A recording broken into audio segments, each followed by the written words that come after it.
The basic idea of philosophical midwifery is that a person comes to you and shows and shares with you their problem.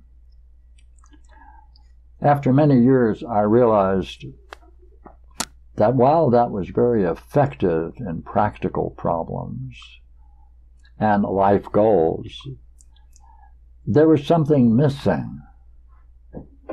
And so I thought, I think maybe it'd be better to take a look at dreams to see whether or not that might be able to open up a new realm of possibilities that might include things that the person was not aware of, since they, and if they have a problem that they don't suspect they have, they're not going to present it.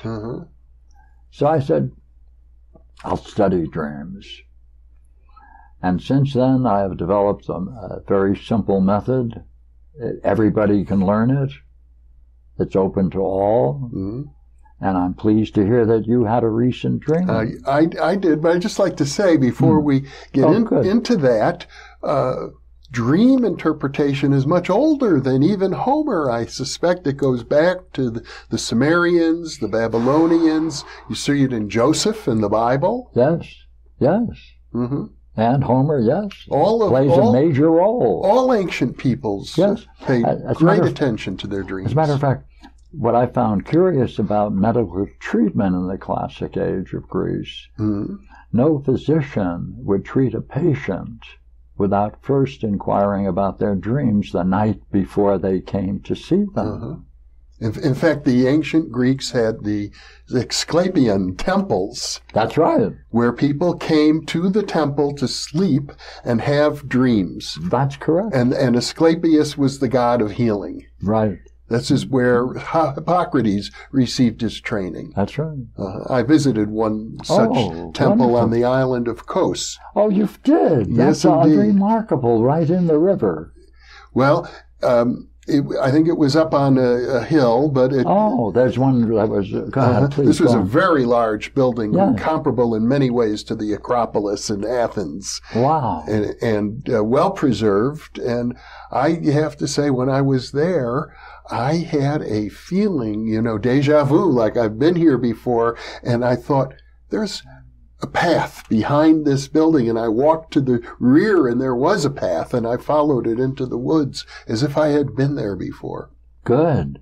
I'm very pleased to hear that. Yes. Of course, dreams have played an absolute major role in my own life. When you, in an earlier interview, told me about a life-changing dream that you had early in your philosophical career, and how important it was. This is in our interview on psychedelics and philosophy. The dream was so powerful that under the influence of psychedelic drugs, you were able to recapture the moment of, I think you described it as divine illumination. Yes.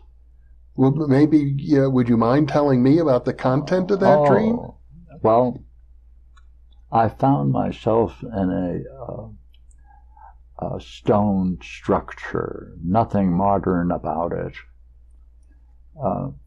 It was well designed along classic lines. And along came a man who was in robes, and I said hello, and he gestured to me to come forward. And there was an old book, very old, big manuscript there on the table. And he pointed to it and said, "Here."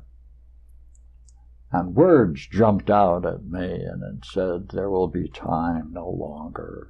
At that instant, I was flooded with divine luminosity. There will be time no longer. Yes. And simultaneously, that was a magnificent experience of considerable depth. And that started dream analysis with Pierre. I see. The words, "there will be time no longer," propelled you into a higher state of being. Okay. Very interesting. As if you had jumped into eternity. Yes, July 25th, 1955. Mm-hmm. A moment in time to be remembered. To me, it was yesterday. A timeless moment in time. Yes. Yes. So it's played a major role in my life. Mm-hmm.